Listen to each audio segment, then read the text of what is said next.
Namaste, Sai Ram to each and every one of you. As I begin this humble offering,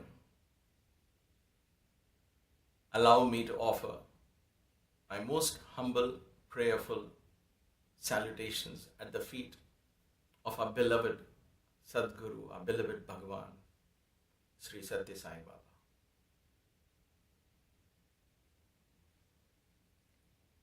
There are two occasions that are important hallmarks, I think, in everyone's life. One is the birthday, the day we are born. We tend to spend that day, of course, in celebration, but we also take time to introspect. And then the other day, where others mark the day because we won't be around to celebrate or introspect on that day, and that is the day we die. We leave our body. Both these occasions are very important in one's life. It marks the beginning and the end of our lives. And during the course of this, between the birth and the death, we chart out our lives, we live our passions, we express our likes and dislikes, and all of the drama of life happens between these two, the birth and the death. It's so fascinating. For some, the passage is very short. For some, it's long. But nevertheless, no one has ever escaped the transient nature of what we call this sojourn on earth. Let's call that sojourns on earth, the journey of the soul in the human flesh. And so it is so important for you and I to contemplate on the quality of life that we lead between these two extremes. From the day I was born, not knowing when this day will happen, how am I improving the quality of my life? How am I living the quality of my life? What is the legacy that I would leave behind for my children, for my kith and kin, for my family, for my community? What is the legacy? What is the story that they are going to say about me and the kind of life I led? Many of us perhaps ask these questions to ourselves. Perhaps we don't. But occasions such as the Mahasamadhi, the Maha-Aradhana, the day where we worship our Guru, our God, and in this particular case, a cosmic incarnation that presented itself in a human form, in flesh and blood, to live this exact life that you and I are leading.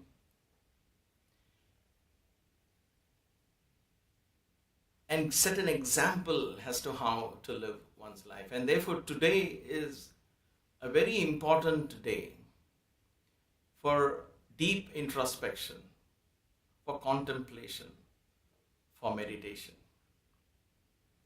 It is perhaps not the day where we reduce this to an event and we wonder who's the next speaker, what next bhajans, and what's the food and what's the dinner.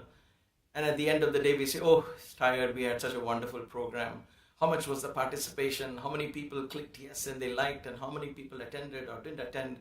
And we get so caught up in organizing an event around a spiritual principle that sometimes we miss the forest for the tree. The event becomes so important.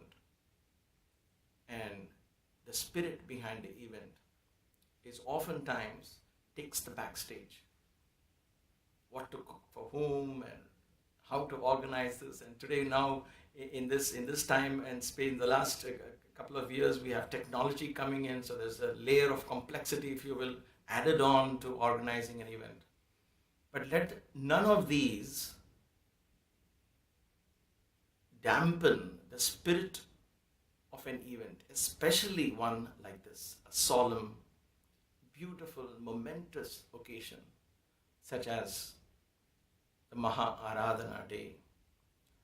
We call it the Aradhana Day because Aradhana is worshipping, the day to worship the Sadguru, the day to worship this divine teacher who walked this earth, not thousands of years ago, but it almost seems like yesterday. And in a blink of an eye, 10 years have passed. Can you believe it? 10 years. I often wake up in the middle of the night and I ask myself, what have I done in this 10 years since his passing away? What did the apostles of Jesus do when in front of their eyes he got crucified? Sure, they went into hiding for a little bit, perhaps afraid, as the story goes. But that couldn't stop their spirit from coming out again, because the teachings of the Christ, the teachings of Jesus, had to find a flow. All avatars, all their work, always succeed. You and I are very, very, very fortunate that we were able to witness, accept, and celebrate the life and the teachings of this magnificent teacher. But when we use these words like avatar and God, to me, I am afraid in my heart that I take my dearest teacher and I put him into a frame, into a predefined, preconditioned idea of what God is or what an avatar should be. And so I constantly remind myself not to do that. And to me, that is not wrong. I like to see the humanness inside, how he lived his life as a human being. And I think the purpose of every teacher, the purpose of avatars, is to set a role model, be a role model, set an example to you and me so you and I can fashion our lives after him. One of the most fascinating things about Swami, allow me to use that endearing word, Swami. To me, the word Swami is very precious. I use it very rarely, because it brings to me so many moments of personal, intimate experiences. And that's why I hesitate to put him away in an altar, calling him a god or an avatar. But allow me to call him Swami today, because this is the day we examine his life, we get inspired by his life, and we take bold steps to follow that in our own lives and fashion our lives after what he did. The end result is not acquiring or accumulating millions of devotees or followers. No, not increasing the size of members in your organization or in your center. No, I don't think that is the goal at all. This is not a numbers game. This is a question, an opportunity of how I can use this to improve the quality of my life. How I can be a part of this grand mission of Sai, so that I too can leave a little legacy along with this grand teacher, so that my children, my grandchildren, my community, my kith and kin, my family, my society can benefit. It is not ego to set out a task and a vision in life. You may never know if it is the right one. You will be guided to the right one. The first step of a baby was never the perfect step. The baby fell often. You and I fell often. But didn't you and I learn to walk? And we learned that because we didn't stop when we fell. We got up and tried again and again. Why did we do that when we were babies? Because as babies, we were not preconditioned to think about failure or success. We just kept trying. Because we saw others walking, we said it should be possible to walk. That impossibility never rose in our consciousness, and therefore we walked, and our parents encouraged us to walk. This divine teacher is come to teach us to walk. He taught us to walk. And we will fall many times, but never give up. We never should give up. Because when we give up is when we stop being devotees of Sai. What is it that I'm talking about giving up or setting a call or setting a goal or a task or a vision? Let us look into Swami's life and see how he set out this. He's given us an example. It's amazing how today in the corporate world you hear about set out corporate, what's your mission statement and what's your vision statement and what are your goals you set out to achieve and all of that. And we think this is 21st century. It has nothing to do with Sanathana Dharma or spirituality and Vedas. This is down to earth practical. This is what comes out of good education and so on. True, we should pat ourselves on our back. But was this something so new that we discovered? In 1947, a 21-year-old village boy in Puttaparthi set out a mission. Was he a Harvard graduate or a graduate at all from anything? No, he was a high school dropout. By the time he was 21, he had collected hardly a handful of followers. 7, 8 years after declaring his mission and saying, I'm Sai Baba, when he was 13 or 14, he set out and he's going home to home, singing bhajans, telling people. His brother asks him, what is it? Can you not stop all this and come back? I want to share with you some of these things that I've kept in my Google note. I read it again and again. Anytime I feel depressed or I feel a little down, I need a motivation, I read this. How did that 21-year-old set out this mission? Who taught him that? Who gave him the idea that you should have a task in hand or you set out a mission? All of this is the essence of Sanathana Dharma, is the essence of Vedanta. Every modern management technique, every scientific discovery are all borrowed or coming forth from that ancient wisdom, fundamental wisdom. Don't reduce that to just being a Hindu scripture or meant for a small community. We are experts in breaking down the world into fragments of narrow domestic walls, as Tagore calls it. Allow me to share a few slides with some of this wonderful, fascinating vision. The reason I want to do this is, if not in days like these, when else can we really ask ourselves? So this was what Swami set out to do. What am I going to set out to do in my life? And it doesn't matter if you're 70 years old and you're listening to this. It doesn't matter if you're 80 years old. It doesn't matter if you're 20 years old.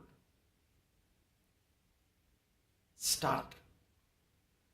So let us look at this wonderful 21-year-old, I say 21 because it's 1947, 21, 22 years. So this was a letter to his brother that he wrote. He says, I have a task. So clear he was, I have a task. What was that task? Who gave him that task? He took it upon himself to do something. See, this is what we call, in these days, in modern days, we call it Trailblazer. He was a trailblazer. He was not copying somebody else. Right from the way he looked, from his hairstyle to his robes, to the way he declared his mission and the way he set his ashram in the most remote place on earth, if you will, where there was no roads, no railways, there was no way to get to there. See, these are the lessons you and I have to take when we have excuses as to why we cannot do certain things in life. We say, oh, but this is not there, this is not there, this is not there, this is not there. whatever that could be. It could be, oh, I don't have so many followers on YouTube, or I don't have the modern technology to do this, or I don't have this language skills, or I don't have the talent to do this, I don't have my parents or my siblings or my spouse's cooperation. We have an excuse to blame everything around us, right? I don't have the health, I'm too old, I'm too young, and so on and so forth. And then we get into this prison, I call it the prison of ignorance, and we live our lives. And these excuses become a reality because we're constantly harboring these excuses, constantly encouraging them in our minds, and they become real.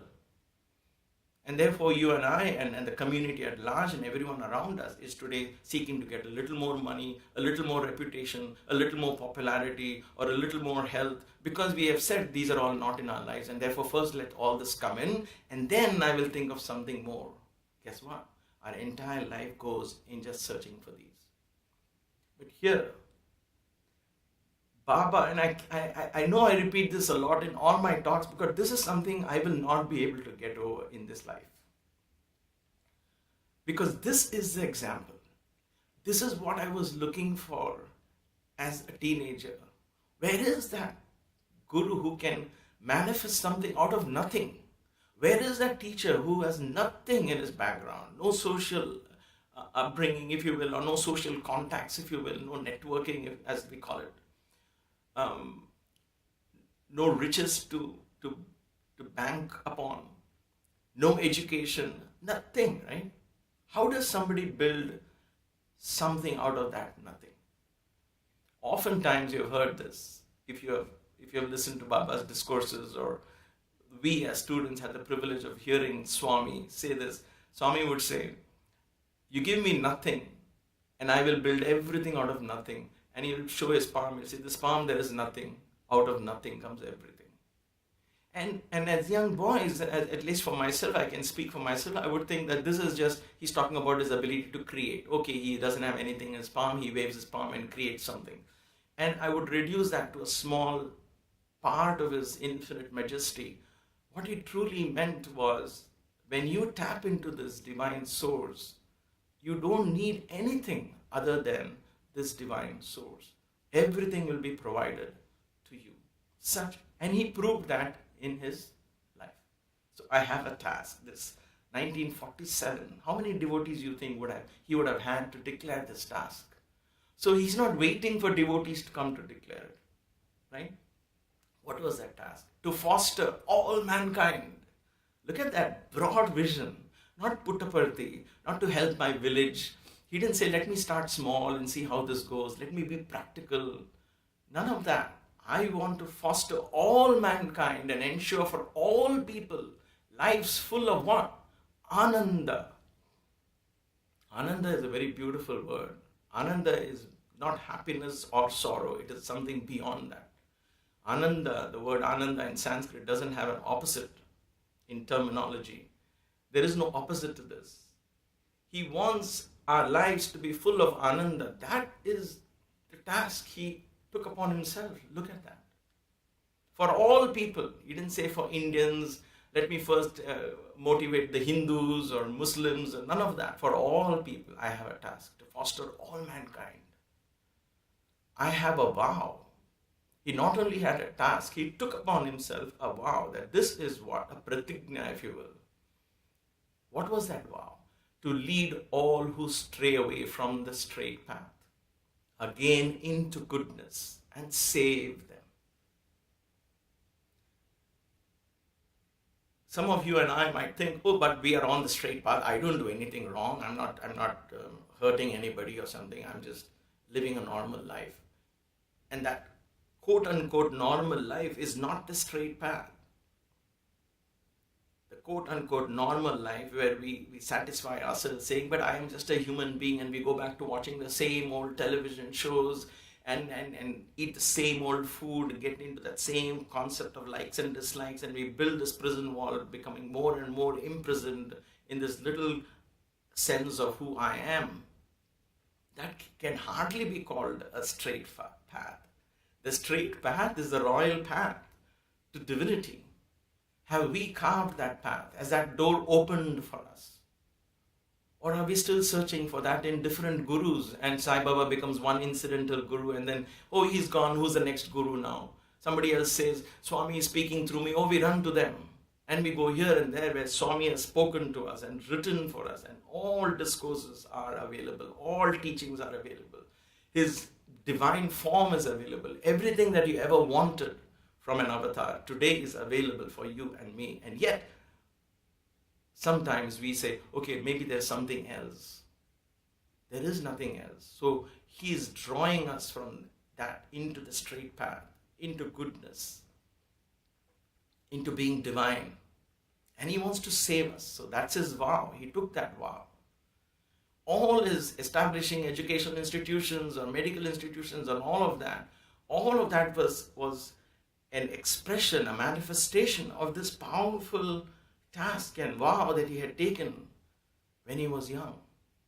I am attached to a work that I love. He loved his work. To remove the suffering of the poor and grant them what they lack. Now when we hear the word poor, he says, oh, thank God, I am not poor, so Swami has already relieved me from my suffering. When an avatar, an enlightened teacher, a powerful incarnation such as Sai, uses words, there are many layers of meaning. You and I understand poor means economic prosperity or otherwise. And we say, okay, I have a Mercedes-Benz or I have a Tesla in my driveway, so I'm okay, I'm not that poor.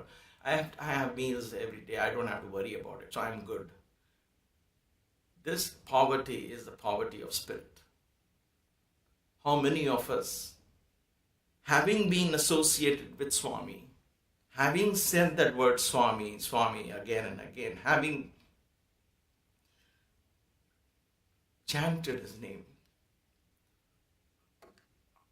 how many of us have opened the door into spiritual dimension where we begin to see the world as expressions of one consciousness, where we begin to see unity in diversity? Are we still caught up in the same old gossip of he versus she and him versus me and who's better here, who's better there, and so on? What is the nature and the quality of our conversations with others? What is the nature and the quality of our conversations with ourselves? Have we improved because of our association with Swami? That is the question that you and I need to ask today.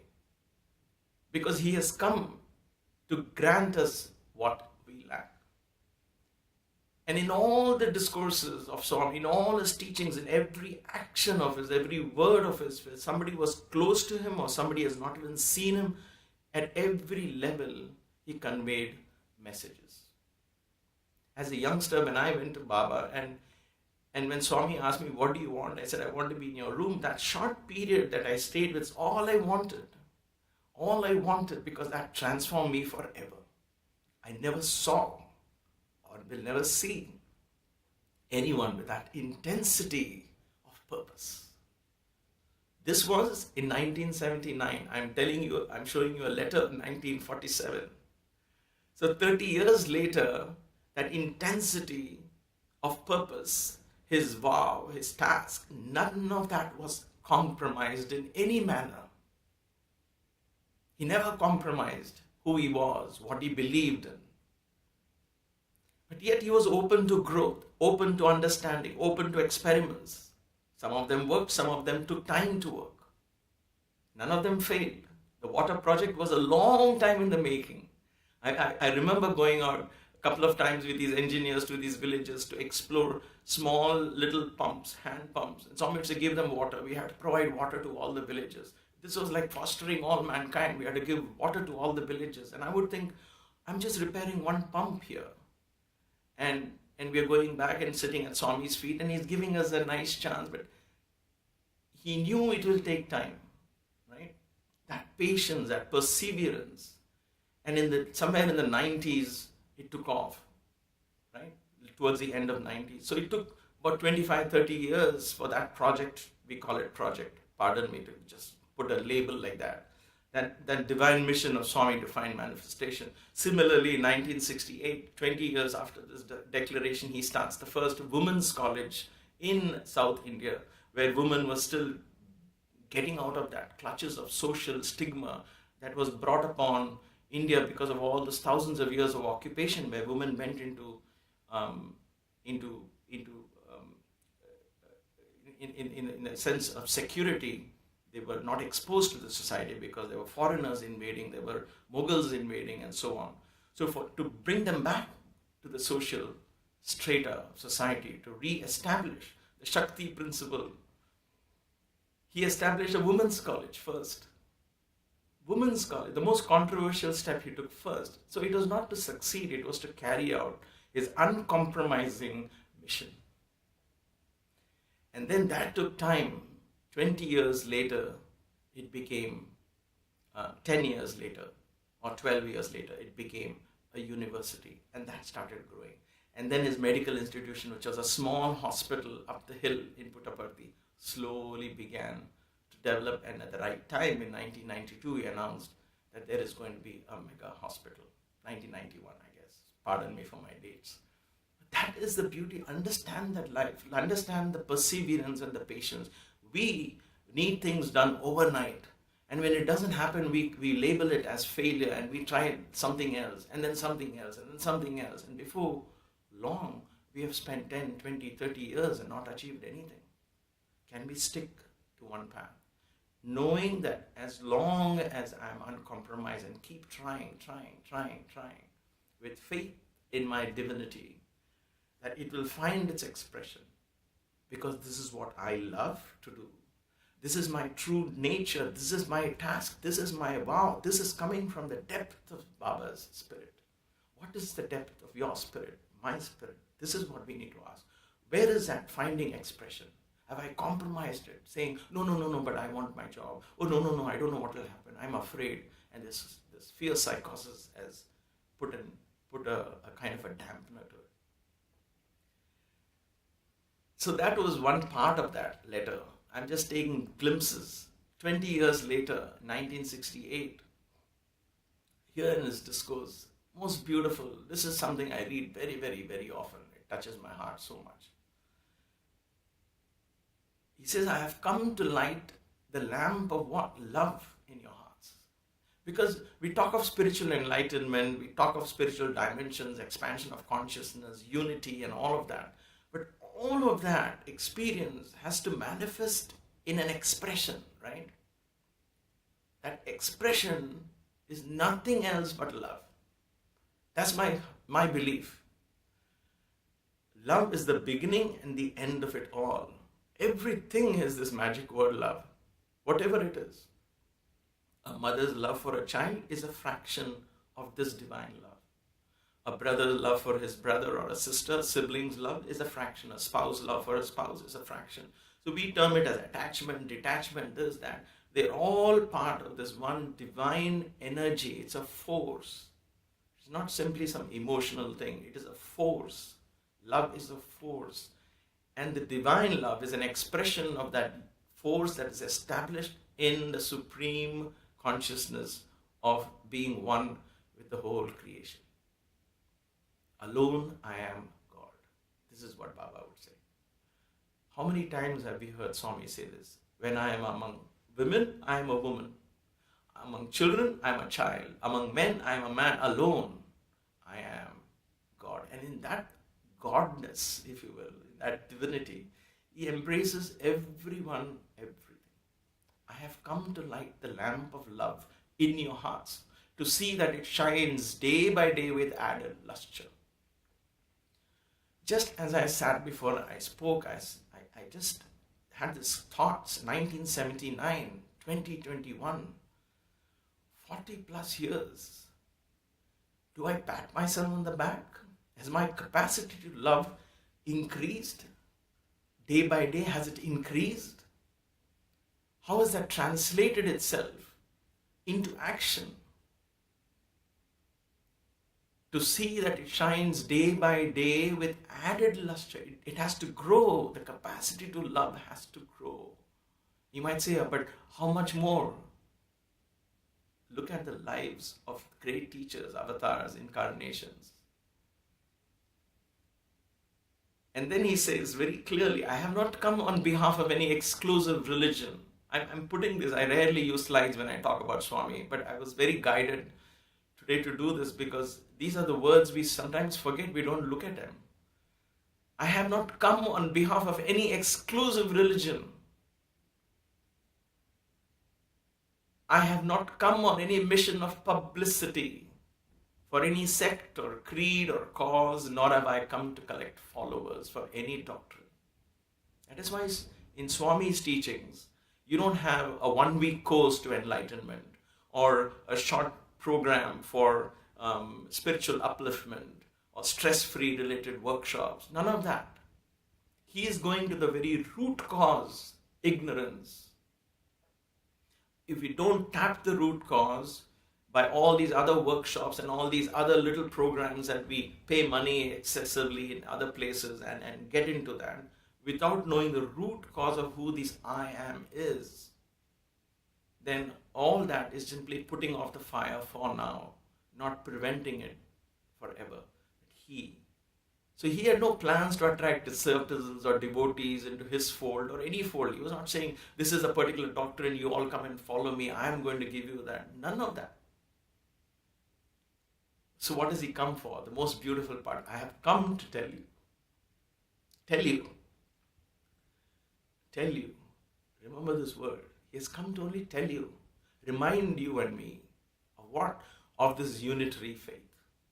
Unitary faith. The faith, one faith that unites everyone and everything into what? Into that oneness principle. This is Advaita, right there is Vedanta. I have come to tell you of this unitary faith, this spiritual principle, the path of love, virtue of love, duty of love, the obligation to love. So much of emphasis Swami put on love. So much of emphasis. When he would step out for darshan, he would not go and sit on a chair and expect people to come to him. It was his eagerness to go and meet people. That aura was so compelling that he began to walk into the crowds. And every darshan video that you see is so unique. This is not a pre-planned, a programmed kind of an approach. This is allowing the divinity to express itself freely. This was love on 2 feet. If you see Baba, it was love on 2 feet on videos. If you have heard him speak, it is the voice of love. It was his touch of love that transformed many of our lives. And our lives will never be the same again. Love is the beginning and the end of all spirituality. And then on the same year, on this birthday discourse, there are so many. This is again one of my favorite birthday discourses of Swami. He says, because the reason why I'm pointing this is, we talk about, oh, if he was God, somebody asks, why was he in a wheelchair? Or why didn't he live the 96 years that he said, and why it was only 84 years or 85 years? We complicate ourselves into thinking because we are trying to take the words of an avatar and fit it into our little scheme of things, as if we were the experts of understanding everything that he spoke of otherwise. Little do we have the humility to say, I don't know what he meant. Hopefully someday it will dawn. For the time being, let me rest there and let me focus on what is more important. Right? So here he says the avatar behaves in a human way so that mankind can feel the kinship, but rises into superhuman heights so that mankind can aspire to reach the heights, and through that aspiration actually reach him. We need to aspire to reach the heights where Swami came from. We make, and I'm going to use this word mindfully, pardon me for using this word, we make the mistake of not aspiring to reach him. What we say is, he is God, he can do all that. Who am I? And we stay back. instead of getting onto his plane, as it were, as it takes off into the higher dimension where there is only unity and love and freedom, richness beyond our comprehension. I say this because I have tasted some of it, and the riches are so many, so abundant in every possible way that words fail me to even describe the glory of the spiritual realms that exist within us, and how there is really no way that anything in this, what you and I call normal life, can even come closer to satisfaction once you begin to taste the divine nectar. So he says, realizing the Lord within you as the motivator is the task for which he has come in human form. So Baba stays like this. He lives like us. He eats like us. He falls sick like you and I could fall sick. He sits in a wheelchair, and yet he does not stop fulfilling his mission. What does that teach you and me? Many of us say, and I keep getting these emails, why didn't Baba cure himself? Why didn't he get up from the wheelchair and walk? Wouldn't that have been easy? You know what would have happened? When Jesus awakened Lazarus from death, literally brought him back to life, how many people you truly believed? Less than a handful. There were others who didn't believe. What would have happened if Swami got up at the chair and walked around and declared he was okay? Most of us would have said, okay, either one of two things. Devotees would have said, oh, he is God, of course he can do all of that, and we'll clap our hands and go back to our miserable self. But who am I? If I'm on a wheelchair, I'm sick, I can't even cure myself. But look at him, the Lord can do himself. Hey Baba, what a Leela. So we create more of a distance. For the non-devotees who never wanted to believe in the first place, we will say, oh, this whole thing was a drama. He was perhaps never sick to be in a wheelchair. So in both extremes, we miss the whole point of him setting an example. What happens if you are in a wheelchair? Does that stop you from fulfilling your life's mission? And to me, that was the greatest lesson that I take home. That nothing, no excuses can stop you from doing what you want to do. That is why I said in the beginning, no matter if you're 70 years or 80 years old, don't use your physicality. Whether you're a man or a woman, young, old, black, white, none of that matters if you set out to allow your divinity to express itself. That is why the avatar behaves in a human way. Allow me to read this also to you. I have come to give you the key to the treasure of Ananda or bliss, to teach you to tap that spring. This is the mission of Swami. If you and I think that we can just do bhajans, attend a few meets every week, and then go back and not really transform ourselves and dive deep and begin to release that spring from within us, open that tap of divinity, if you will, then aren't we missing something in our lives? I have come to give you the key to the treasure of Ananda, to teach you how to tap that spring, for you have forgotten your way to blessedness. We seek our happiness in relationship. We seek permanent peace, if you will, in prosperity, and we keep chasing this. It's not wrong. We have got into that. But do we pause to ask, is there something more in life than all of this? And can I take some time and some energy to spare and explore this higher dimension, a greater dimension? This is what he has come for. If you waste this time of saving yourselves, it is just your fate. If we just keep make Baba another god and wave aratis and then spend our time learning more new bhajans and getting into all of it, which is all good, but don't restrict your relation and your practice with Swami's teachings to just that. You have to explore and transform your inner self. That is the main aim. Without that, everything else becomes a hobby. You have come to to get from me what? Tinsel and trash, the petty little cures and promotions, worldly comforts and joys. Very few of you desire to get from me the thing that I have come to give you, namely liberation. Many times Swami would give us gifts. So many students have received so many gifts from Swami. Almost every time Swami would say, I have come to give you, I give you what you want, so that one day you will want what I have come to give. I never understood that. Let me be honest. I never could grasp the importance of that. Maybe it was age, maybe it was something else, I don't know. I knew it was very deep, very profound what he's saying, but I could never grasp it.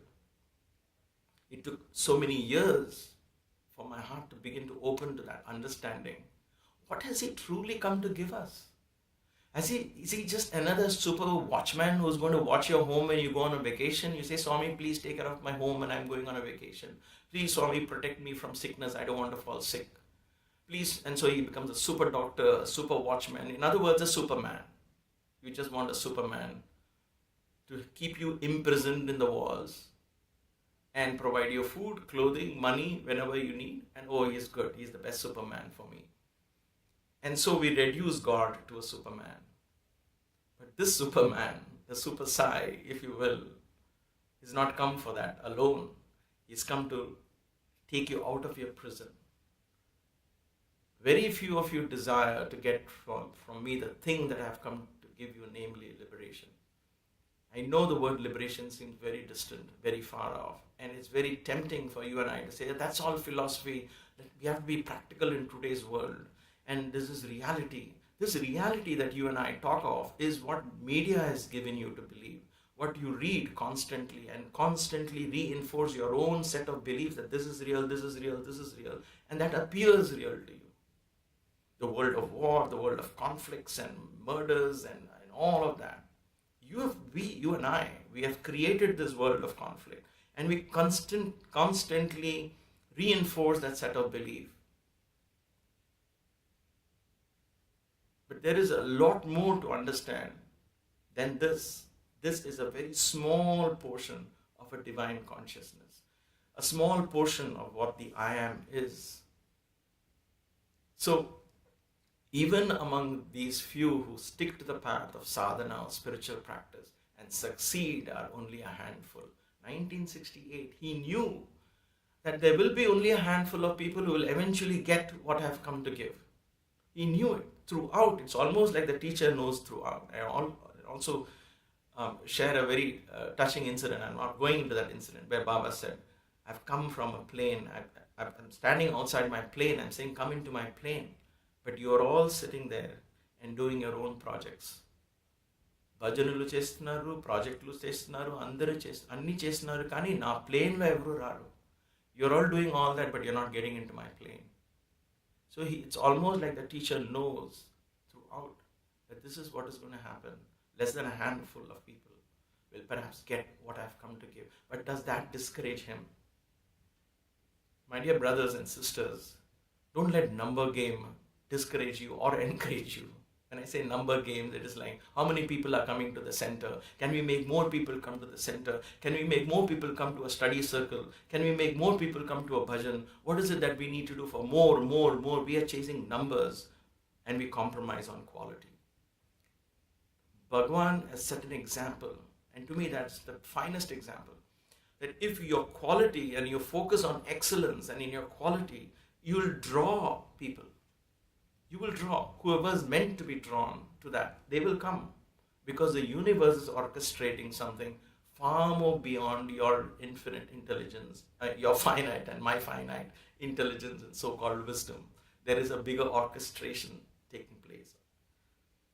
Allow that orchestration to find its manifestation.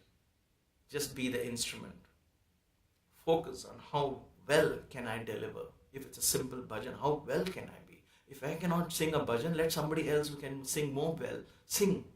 If I clamor for a mic because some ego thing in me saying, I want to sing, and then your singing is actually destroying the ambience because you can't sing, but you're singing simply because you say, I'm the senior most devotee in the center, I have to sing.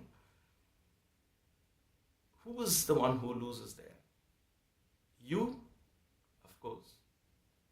This is what it is, about being selfless, about focusing on quality. Where is my talent? How can I use that talent to express my divine principle? And the more I begin to share, and the more I begin to get to share more.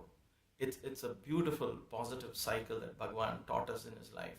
Swami began with nothing. He didn't wait to accumulate. He started giving. Without nothing, he started giving.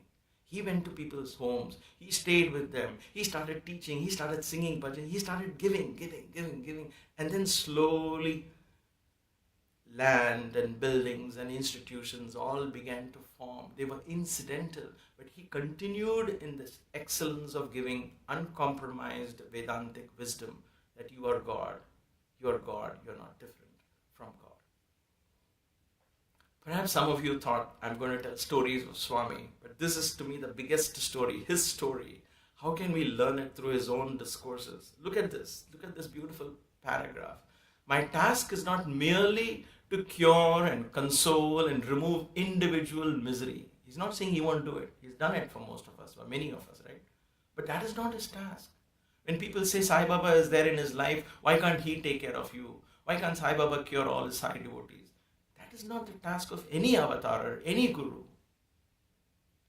The removal of misery and distress is incidental to my mission. My main task is re-establishment of the Vedas and Shastras. Because in re-establishing the ancient wisdom, in re-establishing the fundamental truth of our innermost divinity, that truth is within us, that all the riches that I'm searching for is within me. And I have to get out of this little limited I and break free into this divine I and allow that divinity to express itself. That puts an end to all the other miseries. And that was his main task. When he says re-establishment of Vedas and Shastras, it is not just for Hindus. Vedas was never a Hindu thing. Vedas belonged to a civilization when the world was just one big, the earth was just one planet. There was nobody breaking it down into fragments. This was a Vedic civilization. Before all kingdoms came and all of that, Vedic civilization was the earliest. And that is a symbol of oneness. Individual unity, family unity, global unity. That is what the task of the avatar is. To come and re-establish that. Now you might say, but did he do that? Why is the world still fragmented? We fold our hands, sit back and judge the success or the failure of a teacher or an avatar. We look around and say, if he was the avatar, then why there is still poverty? Young children ask me these questions. Youngsters ask the questions. What is the difference? The world is still the same. Let us be very clear that no avatar, no teacher comes here to fix your problems for you. And I use this analogy of a child walking. If you saw the child falling down, your own child, and you would say, oh God, he's falling down, he's not going to learn to walk. Oh gosh, he fell down so many times, I'm going to pick him up. And you pick him up that one time, is perhaps okay. But if you constantly pick him up every time he falls down, do you think the child will ever learn to walk? I don't think so. And in picking up and letting go of that one particular small problem of that child falling, the child is happy at that moment, but in the long run, he never learns to walk. So you taking over that problem or you taking away that problem has not helped the child, has not cured the child. But rather you sit back and watch, encourage, but you don't walk for him. You encourage him to walk. You teach him to walk.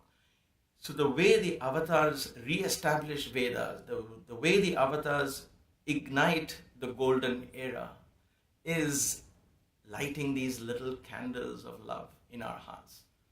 And when you and I, inspired with that, carry this love and share it with everybody, share it with our children, leave legacies behind, stories behind, like the apostles of Christ, like the students of and the disciples of Sri Ramakrishna. All it needed was one Vivekananda of hundreds of people who came to Ramakrishna Paramahamsa. All it needed was 12 disciples to take the teachings of the Christ. And today over 1 billion people follow them. All it needed was one Muhammad to inspire billions of people. One Buddha. It is always the one that makes the difference to the many. One side. You never hear of a group of people doing this. That group of people become more of an activism and they do bring something. But the true leaders believe in what they do and they achieve what they have set out to do. Martin Luther King, Mahatma Gandhi, and so on and so forth, right from modern times to the ancient times. If you see, there was one Hanuman who made a difference in Ramayana. One Arjuna who made a difference in the Mahabharata war. One.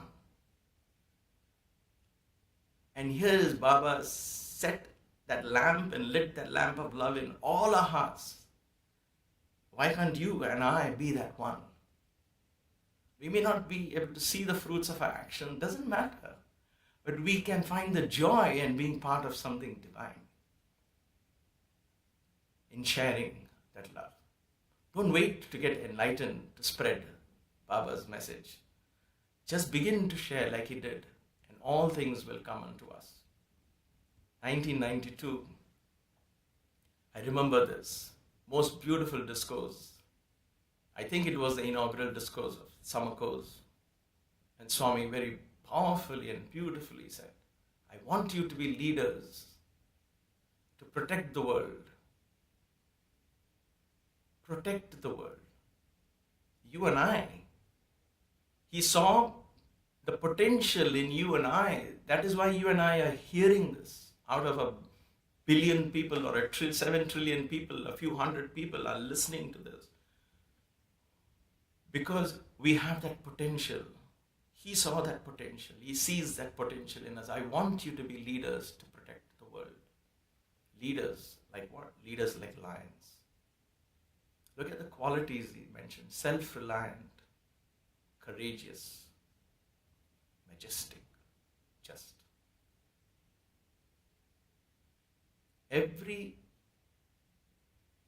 name I just mentioned, whether it was Swami Vivekananda, Swami Yogananda, Swami Shivananda in the modern times, people who made difference in millions of lives of others, or whether it was Hanuman and Arjuna, or whether it was Saint Peter or Saint John, they were leaders like lions, self-reliant.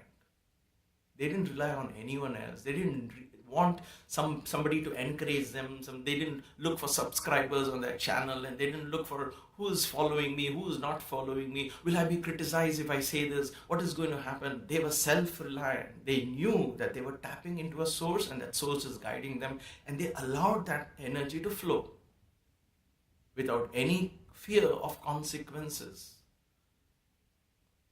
Courageous. Because they believed in serving the Lord. There was no place for fear. Majestic. Because they borrowed the wisdom of the Lord, they were majestic. Because they never owned that. They never claimed ownership. All these devotees of God, they never claimed to be owners. None of the apostles said that, I know what teachings of Christ is. I know this is what it is. I'm going to modify the teaching and make it more richer. They just conveyed. And in that, they became majestic and just. Their love was equal for all beings. Self-reliant, courageous, majestic, and just. You can be this leader for your child in your home. You and I can be leaders for just a small group. But we can practice this. And if the divine wants, let him expand this. Let our lives, let our thoughts, let our words, let our deeds be reflections of the teachings of our beloved Swami. Lion is the king of animals. I want you to be a king among men, my dear brothers and sisters. I want to end this with a beautiful bhajan, a short bhajan. Let us lose ourselves in the memory of this divine teacher who walked among us, who spoke to us in the language of the heart, who believed in the religion of love. And yet, what simple human steps has shown us the way to enrich our lives, empower our lives. Let us not lose this opportunity. Let us use every part of his life, every part of his teaching to enrich ourselves, to enrich our lives, and through us enrich our family, our community, and the world at large. May the world come back into this oneness. May there be peace and prosperity and health and vitality, energy all around. May all of us bask in that spiritual glory of eternal, selfless, divine love.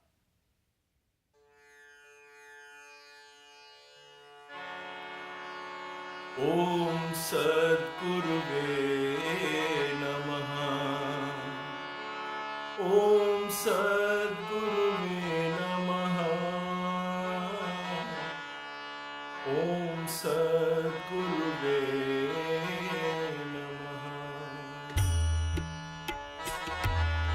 Om Sadguruve Namaha. Om Sadguruve Namaha. Om Sadguruve Namaha. Om Sadguruve Namaha. Om Sadguruve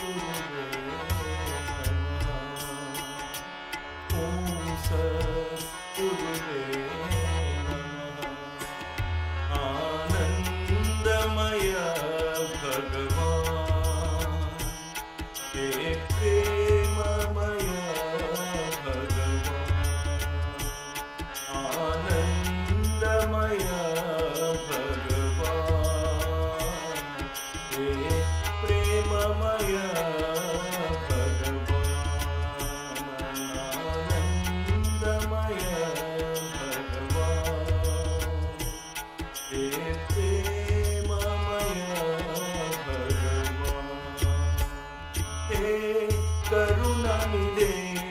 Prabhu Sai Ram, Kripanide, Dino ke pran hai, Karunanide, Prabhu Sai Ram, Kripanide, Dino ke pran, de lo mujhe Prabhu charan laga lo. चरण लगा लो मुझे दया करो भगवान आनंदमय भगवान हे प्रेममय भगवान आनंदमय भगवान हे प्रेममय